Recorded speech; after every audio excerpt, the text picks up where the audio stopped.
Oh, it's live ready. Jawab sikit. Farid jawab lah kalau tak betul Farid Alah, tak apa. Cover-cover je. Sebab engkau anggota untuk FRCM, aku anggota untuk SCCM, okey je. Pusing-pusing balik orang sama cakap. Okay, Doctor. So we are live already. Okay. Welcome to all viewers of Heart. Good evening, everyone, and also happy Chinese New Year. For today is the second day of Chinese New Year. For those who are celebrating, welcome to the session of our webinar tonight, organized by our Heart Association on the topic of Road to Emergency Physician, Master of Medicine and Parallel Pathway. I am Dr. Elisa Audrey Eddy. I'm the emergency physician from Hospital Tawau Sabah. Will be your moderator for this webinar tonight. Joining us tonight are two prominent speakers. Both are profound figures in our emergency medicine fraternity. Let's welcome both our speakers tonight. I will introduce them. Our first speaker will be Dr. Samsuryani Majamal. Good evening, Dr. Surya. Good evening. And our second speaker is Associate Prof. Dr. Sheikh Farid Abdul Wahab. Good evening, Prof. Good evening. Okay. For those who are new in with our Heart Association, this is actually our 11th webinar talk series regarding further pathway of medical officers or our junior doctors road to specialization. If you have missed the previous webinar on different specialties, you may watch it at the Heart Association FB account. Viewers are encouraged to ask any burning questions to any of our speakers here, and the question will be asked to our speakers at the end of this webinar session. Without further ado, I would like to introduce to our viewers our first prominent speaker, Dr. Samsuryani, is a senior lecturer and emergency physician in our Hospital Chancellor Tuanku Mukhris UKM Medical Centre. So, Dr. Surya will be talking about the topic of Road to Emergency Physician, the Master of Medicine and Med Pathway. Dr. Surya, the platform is yours. Okay, thank you very much, Liz. Okay, I'll just share my screen.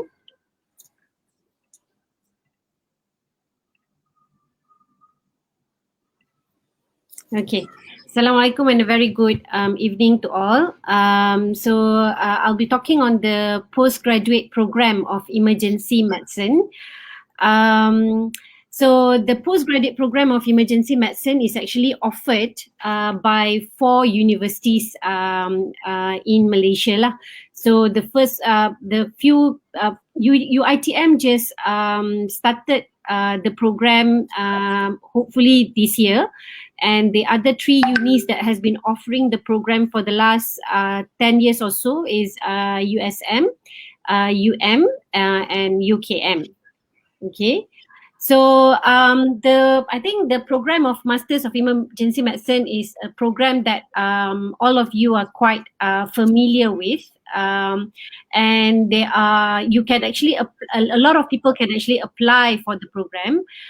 Ministry of Health trainees, if you are doctors who's working with Ministry of Health, you can apply the program through the Hadiah Latihan Persekutuan under Ministry of Health. International applicants can apply directly to the university. Apart from that, we also have trainees from our own university as well as Ministry of Defence who also can enter the program. Okay. So if you are entering the program via Ministry of Health Hadiah Latihan Persekutuan, you actually have to apply in the HLP program itself. So if you go to the website as I've shown in the slides, then you'll be able to see all the syarat-syarat permohonan lah for the Hadiah Latihan Persekutuan. So for Ministry of Health doctors, the process is actually you have to apply the HLP first. Once you've applied the HLP and you've been approved for the HLP, then only you will enter into the selection process for the postgraduate in emergency medicine. Okay? Right. So once, if you go into the training, where will the training be done? Basically, the training will be done in the Ministry of Health hospitals, the one that's accredited Ministry of Health hospitals. Not all hospitals are accredited, but most of the big hospitals are actually accredited lah throughout Malaysia, and also in the universities. The length of the postgraduate training is 4 years. Okay, so that's basically the aim. But if you have problems or you've got illness and what sort, then it can be extended to a maximum of 7 years. The training can be 2 years in the universities and 2 years in the MOH hospitals, or it can be 4 years in the universities. And some of the universities also actually offer a 4 years program in the MOH hospital itself. But it's a limited space. Okay. If you are under HLP, your HLP will only be valid for 4 years. After 4 years, if you extended your training, you have to actually pay for your each semester by yourself. Right. So what are the entry criteria in generally for the program?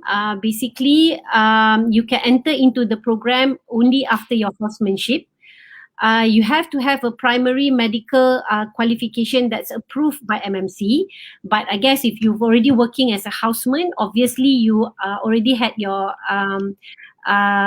temporary registration, meaning that you've already approved by MMC. You have to have a minimum of 1 year experience in emergency department as medical officer, and some universities actually say another 1 year in any acute care services. Okay, full registration with MMC. Right. So that is basically the general criteria to enter into the program itself. Okay, so once you've actually applied via the HLP, you have to go through certain selection process, because yearly we have about 300 applications for the postgraduate of emergency medicine program. So that's a lot. Whereas we only have about 75 to 80 places throughout the all 3 universities before this. So that's a lot of, the space is actually very limited. So we need to do a proper selection. So Emergency Conjoint Board has actually come up with a scoring system, what we call as universal scoring for selection of emergency medicine trainee. Okay, so in this scoring system, we actually look at few criterias, and then we rank the candidate accordingly based on their marks of the USMED itself. So I'll just share with you what are the criteria. So one of the criteria is actually MEDEX. MEDEX has 40% weightage for the USMED itself. And then 30% will comes from your service and scholarly work. So what are the service and scholarly work that we look at? If you've worked in Sabah and Sarawak before, that actually give you an extra mark lah, about 2%. If you've already applied previously, so this is like your second or third attempt, you get also an extra percentage on that. How many years of you've been working in emergency department, the longer you work, the more percentage it is, maximum of 5%. Academic involvement, I think this is very important because what we've seen through the selection process so far, that a lot of the candidates have not actually be involved in a lot of training, either at the hospital level or even department level or even international level. What we meant by training academic involvement is that you are part of a secretariat or you're part of the facilitators of courses in your hospital. Yeah, bukan involved, bukan attend the kursus itself, but actually you are part of their secretariat. Okay, and you have to have a proof lah, usually certificate and that sort of thing. That have about 3% of weightage. A big chunk of it is actually your scholarly work. What we mean by scholarly work is that if you published papers, previously in a journal, or you present posters, in a journal, in a conference, or you do an oral presentation at conference, that also carries about 10%, which is a lot. Yeah, out of the whole chunk of that 30% of service and scholarly work, 10% comes from your involvement or publication, if you do have some. Yeah. Life support courses certification also carries about 2% mark. Okay, this is very easy actually to get. If you attend ACLS, APLS, or PULSE, MTLS, PUL, or trauma resuscitation, pre-hospital care, disaster training, ultrasound courses, that all these courses that's related to emergency medicine, you'll get some marks for it as well. Co-curriculum activities is also another 5%. We wanted to have a candidate that is all-rounders, okay, not just somebody who only involved in academic, but they're also able to involve with the society. So co-curriculum is like, like nowadays people went for all these running, marathon and whatever. So that is part of co-curriculum. Sekarang ni with the COVID and everything, it's very easy kan. All virtual run, you can get a certificate. So that's actually a plus point lah. And then 10% will come from topic presentation. So prior to your interview, we will usually give you a topic to present, to work on and prepare a presentation. And for the recent selection process, the presentation was done in online with a video. Okay, so you prepare a video, upload the video, and we'll watch the video and mark it accordingly. And 20% of the selection, it comes from the interview process itself. Okay, so the interview is that you're being interviewed by the panel of interviewers who comes from throughout Malaysia, among the emergency physician, and the interview is about 10 minutes. Okay, so you'll be interviewed on various topics related to emergency medicine itself. So when we've done the USMED, then you'll be ranked accordingly based on your USMED marks. And the first 85%, the first 85 will be the one that actually got into the program. For example, if there are 85 places, okay, throughout the 3 universities. Okay, so just a slide about MEDEX. So MEDEX is what a medical specialist pre-entrance examination. We only started to do MEDEX supposedly last year, but it has been postponed until initially early this year, but now it's been postponed again because of the COVID.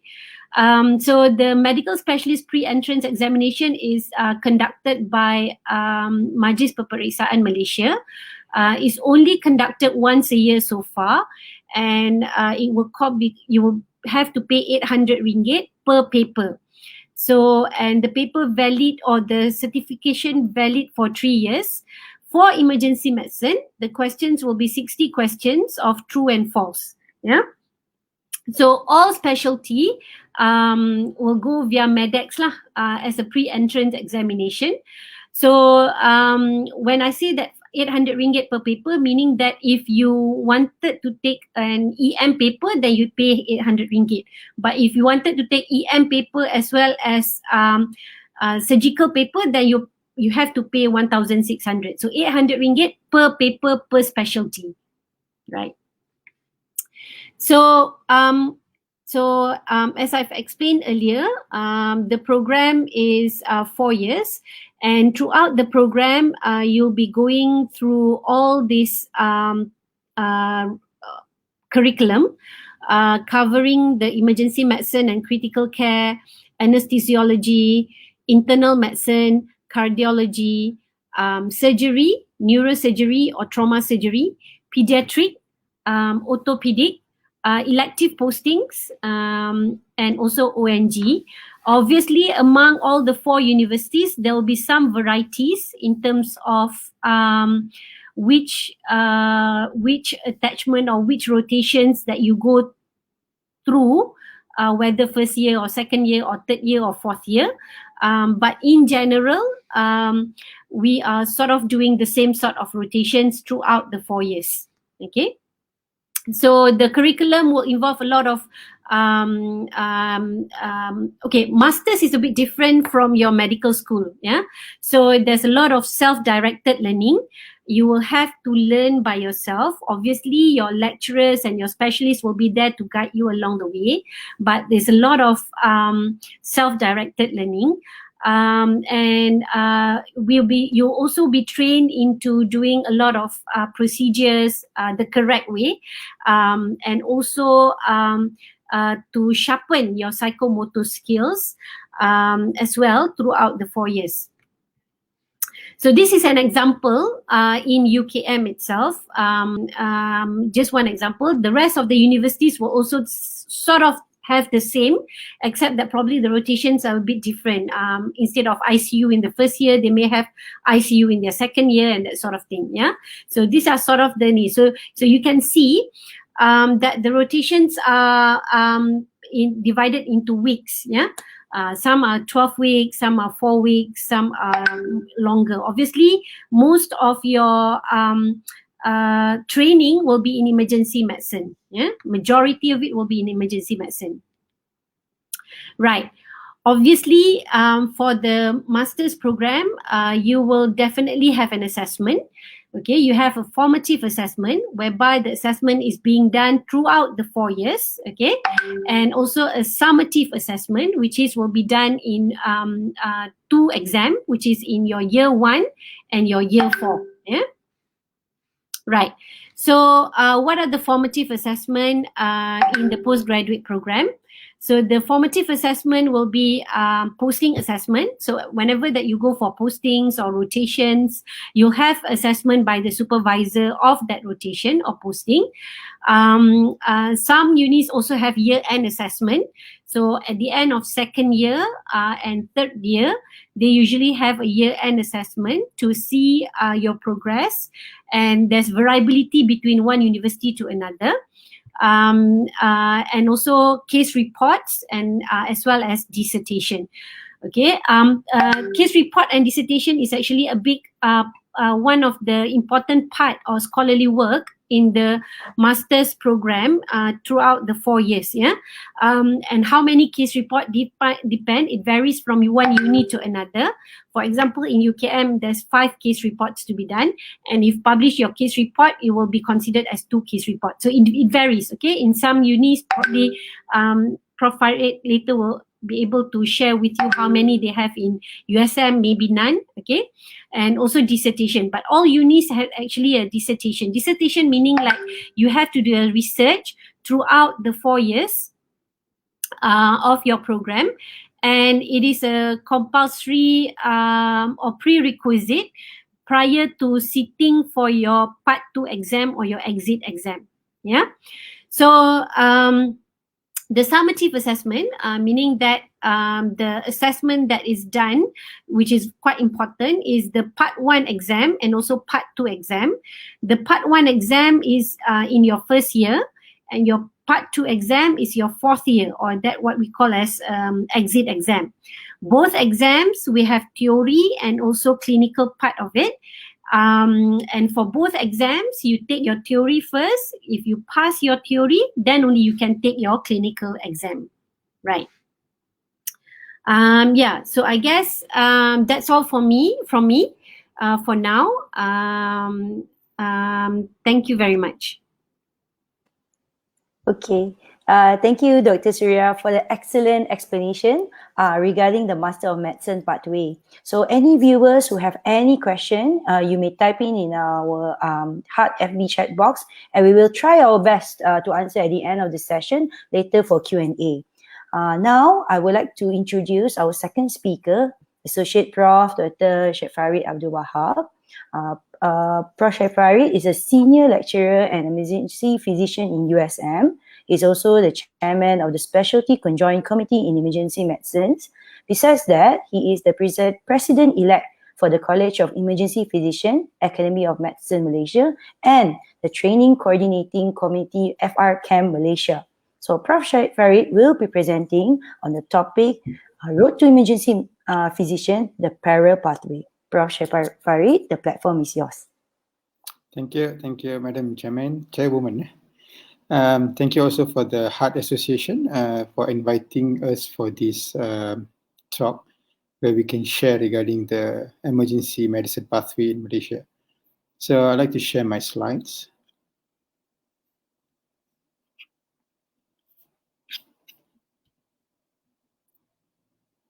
Can I able to visualize my slide? Yes, Prof. Okay, so today we'll be talking about parallel pathway in emergency medicine. So I'll be concentrating on the Royal College of Emergency Medicine in UK because there is a memorandum of understanding that we have done with the UK 3 years ago that we're going to run the RCEM college exams here, where we think the curriculum is very much similar to what are being doing in Malaysia. So we also have some other parallel pathways from outside, which is from Australia, which FESM, people coming in from US and Canada and from Taiwan, everything. But all of them can work in Malaysia. They have to submit all the particulars to the NSR to be evaluated. But we will be concentrating on the College of Royal College of Emergency Medicine. Okay, so when started? So it started about 2016, 2017 when we realized there is a need for the parallel program in Malaysia. Then the question said, why? Why do we need to have this? So if you see the country requirement for the emergency physician in 2025 is expected to be 700 emergency physicians. In 2030, we're expected to have 1,000 emergency physicians to cater for the Malaysian population. Current emergency physician, which we started, the first university started is in USM to 1998, and then joined by UKM, and then and recently this year by UITM. So far, we have produced for Ministry gazetted emergency physician in Ministry of Health about 345, universities about 55, private I would say about 10 plus because we don't have an exact number, and army we have about 7. So total up is about 420. That is the number that we have for time being after about 20 years. So with the current intake of 70 to 80 candidates per year and the current graduation percentage about 70-80%, we are producing about 50 to 60 emergency physicians per year in the local system. So even how you calculate, we might not be able to get the country requirement by the year they put forward. So that is why we think the parallel pathway have to be in. So we decided to go for UK system, which is very similar to our system. I'm just going to go through about the history of this system because some of Malaysians who already have gone through these exams. So before this, it was called as MRCAM exam, okay? And then it starts on August 2016, they changed to FRCAM. And I'm concentrating on the latest version, which is going to be started in August 2021, which is about 6 months after this. They change again the name and the exam method and the exam format.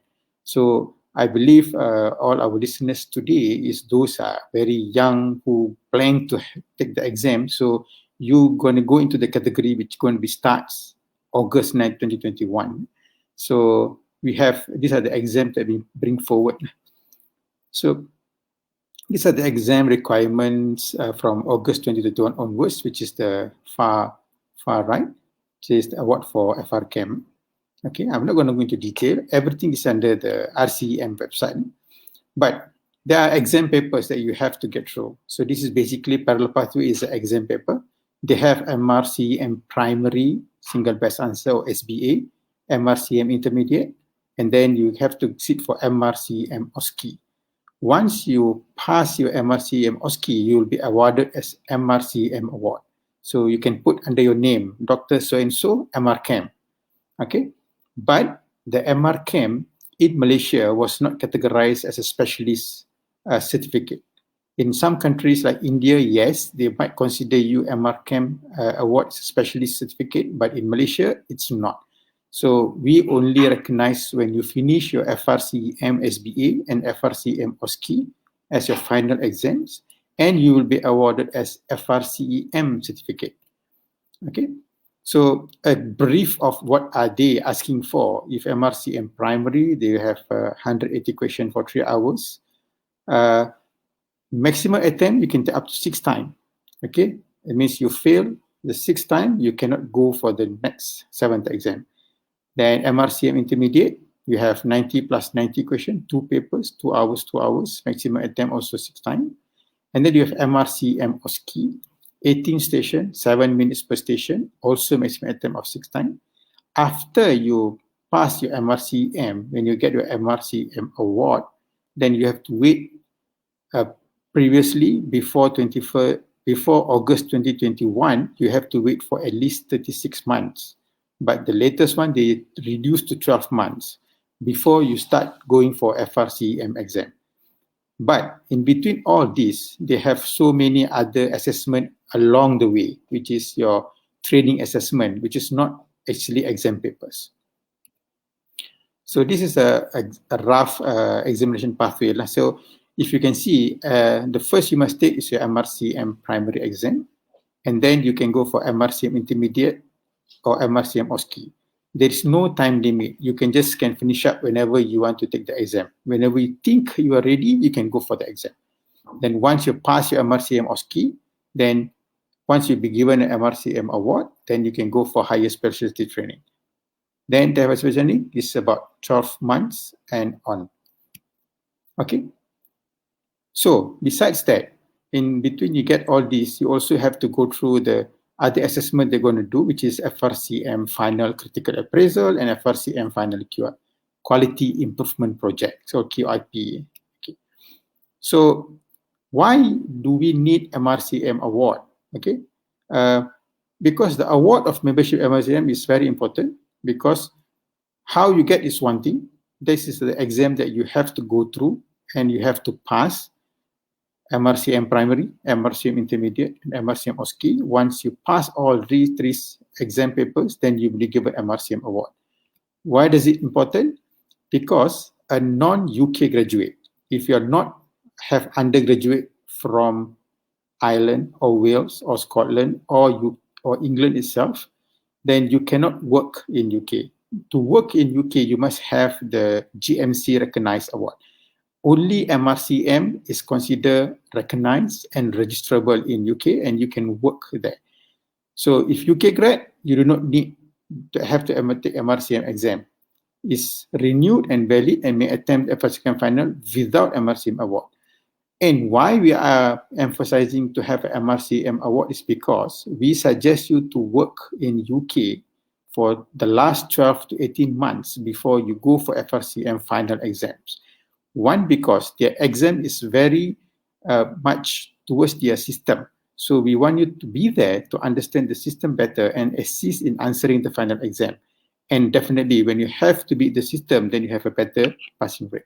So what is the Malaysian requirement for this FRCEM? Even though we don't have we have put forward that we want to have the system which is very much mimic to our master's medicine in local universities. So we put forward that we want all our candidates for MRCM parallel pathway have some posting in emergency medicine during the first, before the MRCM OSCE being passed or awarded.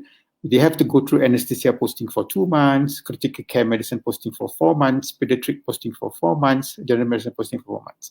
And once they are already MRCM awarded, then we expect them to go for emergency posting for 36 months, higher training. So in Malaysia for 18 months, and in UK probably for another 18 months before you can go for your final exam. So how does it happen in KKM? So for FRCM primary, before you pass, you don't register to anyone. So once you pass your FRCM primary, then you can register to Unit Kepakaran Nasab Kepakaran Perubatan, the PGMSS office. once you register to them, then they know that, okay, this candidate already passed the primary. We should assist this candidate to go through the postings. So they will put you in the hospital, which can have all the trainings, all the postings. And then from there, you finish up your MRCM OSCE. Once you pass your MRCM OSCE, then you register to bahagian pengurusan latihan, where they're going to process your hadiah latihan persekutuan or things like that. So from there, you'll be posted in a hospital which is having higher training supervision. Once you finish the 18 months, then they will be post you to be in one of the university in hospital in UK to finish another 18 months training.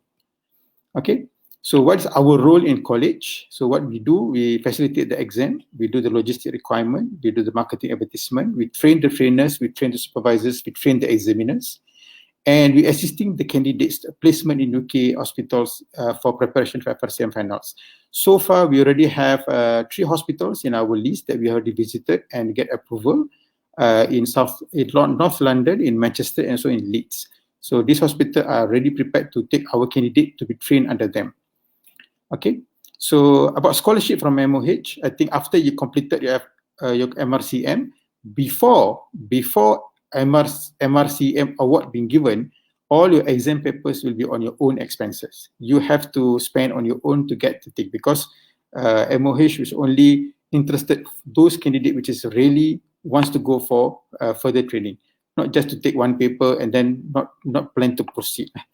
So 18 months in Malaysia, 18 months UK, I've told you before. It could be a paid job or unpaid job in UK, but so far the discussion is all paid job. Allowances or other issues as per schedule and agreed upon by MOH, the one is based on agreement with the current condition, current situation, and everything based on the HLP. And UK will require you to work. You have to have IELTS 7 or more or occupational English test. Before you went to UK, these are the requirement mandatory courses that you have to finish. And these are the training hospitals. This is the updated, but don't worry about the basic training hospitals. If you're in a hospital where there is an EP, emergency physician already there, we can always add in the list to have more hospitals to be there. Once you finish your MRCM or skill, you will be posted to advanced training hospitals, which is all the state hospitals. A brief differences between Royal College Emergency Medicine UK system and the USM UKM system. So this is the differences, both examination and also the time. So rotation is almost the same. Research scholarly work is almost the same. Price, if you see, there is a price for each paper from MRCM and FRCM. If this is the price if you have one attempt and pass. If you repeat the attempt, that means you have to pay extra for the papers. So certification, FRCM, Fellow College of Emergency. These are the Training Coordinating Committee Malaysia. So these are the people, if you've seen around, these are the people, these are the contact numbers. If you want to have any information, you can get it from them. Okay, I think I'll stop there if so we can have a discussion and questions if you want to have. Okay. All right. Thank you, Prof. Farid. It was an excellent explanation actually regarding the parallel pathway. Yeah. For those who are online, if you have any question, yeah, you can post it in the FB. So I do have one question here from Siti Hajar Salahuddin. Does case reports published in certified journals years ago still counted in scholars' works marks? I think this question would be to Dr. Surya. Yes, for the selection process, yes, it's still counted. All right. I do hope Hajat question is answered. So another question from Lim Lu Hong. Hi, doctor. How is it like if I wish to pursue further than emergency medicine? For example, disaster medicine, trauma surgery, pre-hospital care. I think this one open to vote. Either or the Prof. Farid or Dr. Surya would like to answer this question. I'll let Prof. Farid pula answer lah. Okay. I think you can pursue. There is a pathway. Like we have one candidate from USM who go for disaster medicine sub-specialty program in overseas. So there is available program that you need to look for it.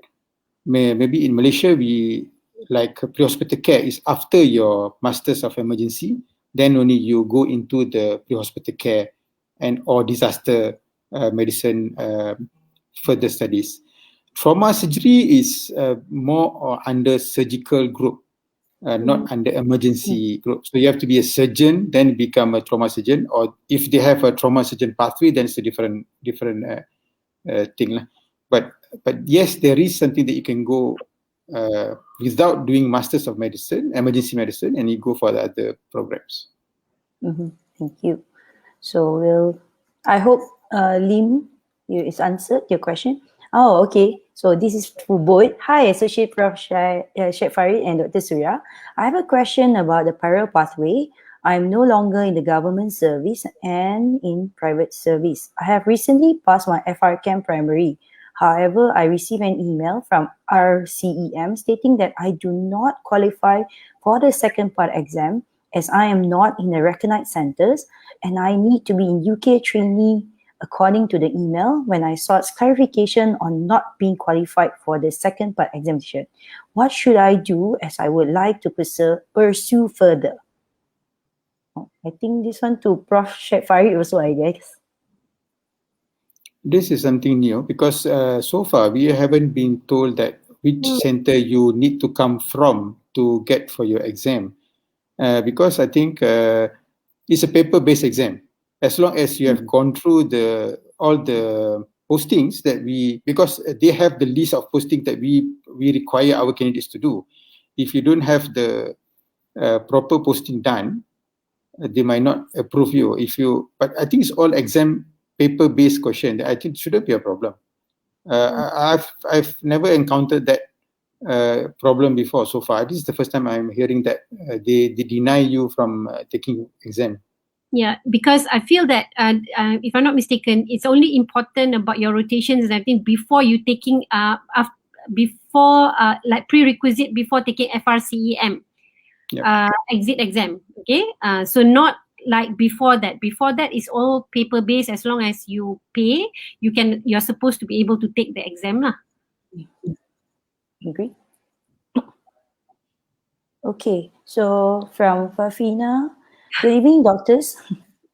I thank you for this very informative live session with us. I have a question for the contract MO. Which are the best option for us to those who wanted to pursue emergency medicine field? Is there any difference between permanent and contract MO in terms of the entrance rule for masters? I think this one will go for Dr. Surya. Okay. For the university, obviously there's no difference. But then if you're a contract MO, to be able to enter into the master's program, if you're working with the Ministry of Health, you have to have a permanent post to be able to actually apply for the HLP. However, I'm not sure. Maybe Dr. Prof. Farid can enlighten you further since he's discussed with the head of service regarding the contract MOs, but yeah, you basically currently you have to have a permanent post to be able to apply for HLPs unless MOH change lah. Probably Prof. Farid wanted to add something else. Yeah, regarding the contract MOs issues, I think no one can give you a direct answer for time being, because I think there's still a lot of discussion going on the higher authority regarding these MO contracts. We understand currently we have a lot of MO contracts around who's planning to further their studies and wondering how they're going to go about all these things. And we are also a bit frustrated because we know a lot of good MOs are there which is unable to pursue their dream to go through. We were thought that the result going to come by end of last year, but this pandemic actually pushed everything forward. So the best bet is you can ask for trainee posts in the universities, or the other option is you can take the FRCM papers, pass the exam, resign KKM, go to UK, work there, paid job, do the exams, pass, come back, join back KKM or universities or private or you don't come back at all. That's something that we don't want.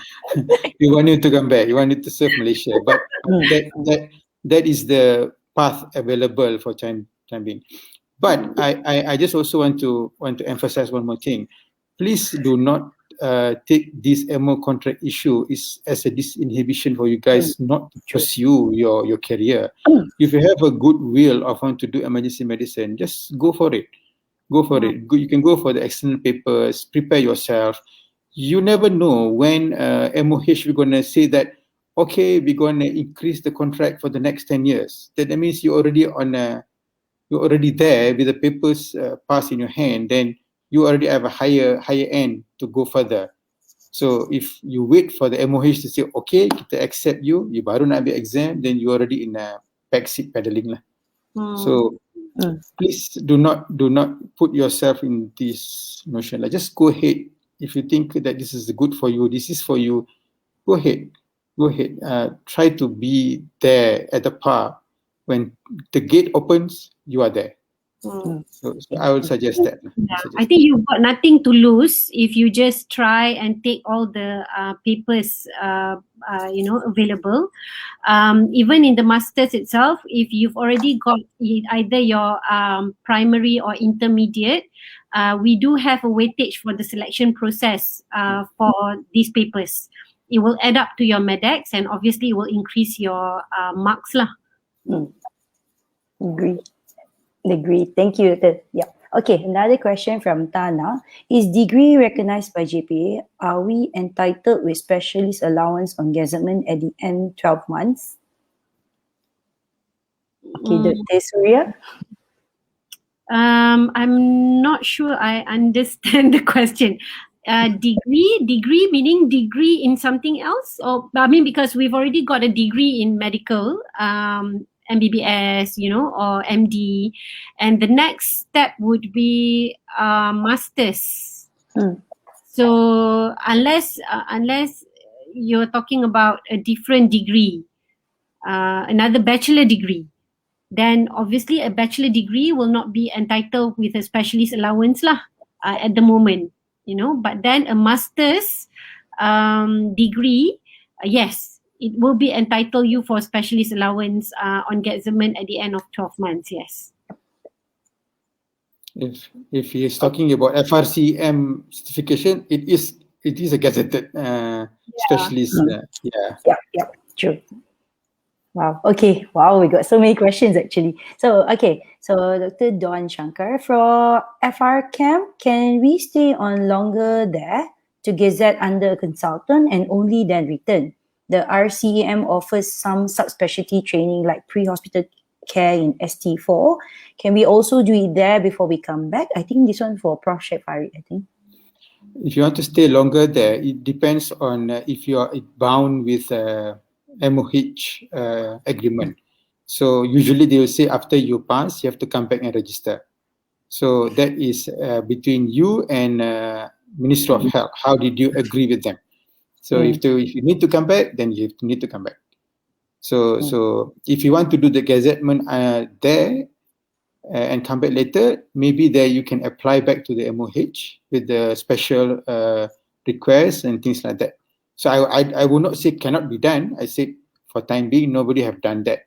So if you think you want to be there, I think I have a good reason why. I think maybe, but for time being, the key is come back. After you finish, you have to come back.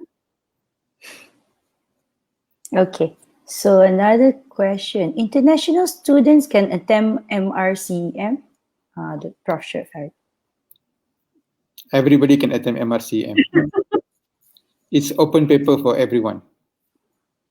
Even a surgeon can apply for MRCM as long as it's go through all the process papers and pass the exam. True. Okay, another question from Nur Afifa. Hi, if I'm working at district hospital in which we do rotation ED, ward, labor room, do I qualify to apply for HLP? I think for this one for Dr. Surya. Yes, you are qualified to apply for HLP as long as you met all the requirement for the HLP lah. Not just the rotation, they've got other requirements about your yang yearly marks too that has to be more than 85 and adalah a few. So if you go to the website of HLP website, they have the syarat-syarat there lah to apply for HLP. Okay, from Sasha Suhaimi. Hi, doctor. I have two questions. First one, if I graduated from the UK, must I pass the MRCEM OSCE first before being allowed to work in the UK? Number two, in view of HLP, how long is the bond to government when we finally finish with the training? Thank you. Okay, I think the first question will be for Prof. Shefari. The second one will go for Dr. Surya. Okay, for MRCM OSCE, if you are UK graduate, if your GMC is still renewed and valid, then you do not need to have for MRCM OSCE. That is true up to August 2021, which is if you have done the previous exam before, it's valid. After August 2021, I think the MRCM OSCE is something become compulsory, but I cannot confirm that because they haven't run the exam yet. So the first exam American OSCE 2021 is going to be on December, if I'm not mistaken.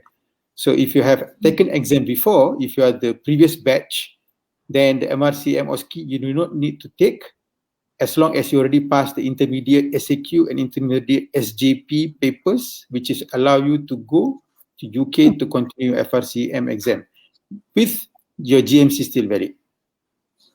Okay, the second question, Dr. Surya. That's right. In the view of HLP, I think it depends.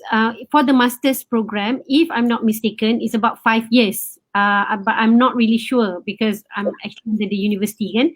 So I think it's 5 years. But with if you go to if you're doing FRCEM and also you are also have bonded and also has HLP with MOH, I think the bond depends on what sort of agreement you have with the MOH. Either you are going there with scholars or you're going there without scholars and that sort of thing.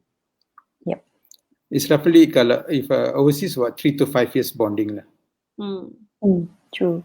So I just want to add on the Surya's one, the earlier one. If you are in campus, you are born about 7 years. If you are in campus candidate, but if you are out campus candidate, you are born with the government about 5 years. Yeah. So that's the other information that I would like to add on.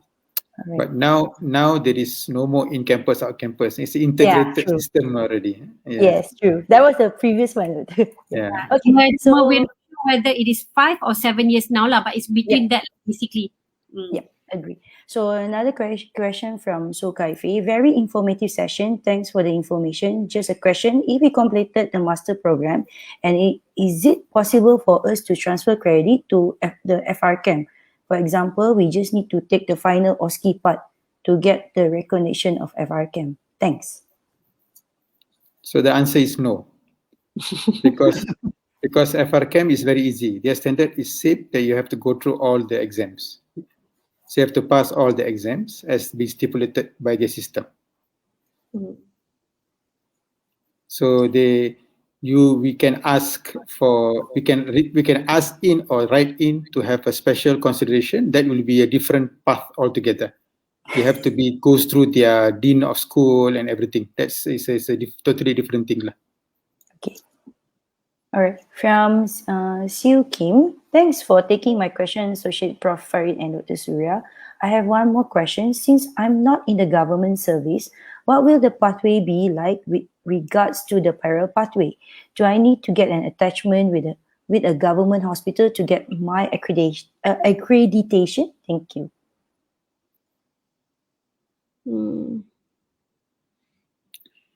I think so far there is no one in private hospitals. But if somebody wants to do any rotation in private hospitals, you can inform us so that we can come up with a letter of supervisor for the candidate. So, and the supervisor is a gazetted supervisor. He can sign off your assessment form and everything. So that is valid to be submitted to the FRCM for you, eligible for you to take the exam. That can be done. But accreditation for gazettement is different story. Gazettement have to be done only in government hospital and also in university hospital. Yep. You cannot do gazettement in private hospital. Okay, from Gomati Verapan, good evening, doctors. Will Malaysia would be examination center for MRCM OSCE in future? This one for Prof. Syed Farid. Yes, we supposed to be the exam center for the last July, but because of the COVID pandemic, it was pushed forward and postponed. So we already gear up and ready for the last July 2020 exam MRCM OSCE in Malaysia, Kuala Lumpur. Everything was done, everything was ready, but at the end, because of the COVID, it will be postponed. So most probably next year, this year and or next year. So you see how the pandemic goes. But yes, the answer is yes. For MRC OSCE going to be in Malaysia. All right. Okay, it's from Nur Afifa. Hi, if I work as a service MO in university hospital, can I still apply for HLP or the university will have its own criteria? Dr. Surya? Okay, if you work as a service MO in a uni hospital, you'll be going into the master's program under the trainee scheme by the hospital itself. Depends on which hospital. In UKM, you have a pakar scheme or a lecturer scheme, meaning that one is under the hospital and one is under the uni. I think USM is also the same, I'm not sure, and UM as well. Yeah, so yes, you can still go into a master's. And in fact, as I said, if you're under the university, if you're working under university or in the hospital in the university, you are not part of the 300 plus candidate who applied. You are in a different waiting or a different list lah, which is a special list under the universities. Okay. So from Atika Matrani, Salam doctors, may I know, is there any local emergency physician that gazetted from the parallel pathway so far? That's the first question. May I know the differences in passing rate between master program and parallel pathway? Well, okay, the first one will be Prof. Farid. I think the second one will be Dr. Surya then. Okay, our parallel program started 2017. So we have candidate now which is already waiting to go to UK. Our two candidates waiting to go to UK to complete their 18 months training. So our parallel program have no graduates yet, but they already have FRCM graduated people who works here before. So they came back and they work here after they finished their training. So I think the next question is, they tend to ask us, which is easier? Is it master program is easy or parallel pathway is easy? I think that was the hidden message there lah. So yeah. so if you ask me, both are easy. Well, I think it depends. I mean, obviously, there's no passing rate you can compare between masters and parallel pathway lah. Since parallel pathway pun belum ada lagi yang sampai FRCM exit exam.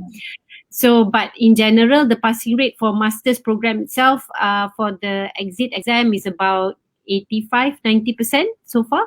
So, it's actually quite good lah compared to other programs. Compared to other, pediatrics or medicine or whatever. So our passing rate is actually not too bad. Whether easy or not, I think it depends on you. For the FRChem, just another input they are using the standard setting method for exams. So the cohort of a candidate at that point of time, if everybody is good, the passing mark will be higher. So for another input for FRChem final, which is OSCE FRCM, if you've been working there that's why we emphasize to be worked there for 18 months. If you've been worked there, then the passing rate is much better. That is not our data. That is from RCM data. Those outsiders who go there for exam, the passing rate is only about 5%. Who not been working there and just go attempt for the exam. That's for FRChem, not for the other papers lah. That is the data from the RCM, not our data. Okay. So from YK Sia, thank you doctors for the information. I have one question. Is there any issue for applying MRCM exam for contract MO? Okay. No. Dr. No issue. You can apply all the exams. You can go for all the exams True. because it's all on your own expenses. You pay and you can take the exam. All right, this one from Nagaraja Ramamurthy. Good evening, doctors. If a trainee already completed FRCM SJP, is it mandatory to take MRCM OSCE as well? If you are a UK graduate, have a valid GMC, then it's not mandatory. If you are not a UK graduate and you don't have GMC, and if you plan to go and work in UK, MRCM is mandatory. Because only MRCM is gazetted in UK and you can work there with that certification. Okay, Nur Shazwan Saidun. Some doctors from FRCM, is the gazettement period will differ from those master's candidate? And do we have post-FRCM assessment in Malaysia before we are qualified to be registered with NSR? Thank you for your responses. I think Prof. Sheikh Farid. No, it's the same as for MMed candidate. FRCM and MMed candidate is the same time period for gazettement. There is no post-FRCM assessment in Malaysia. We assess you before you go. You are a reliable candidate, we assess you before you go, not after you come back.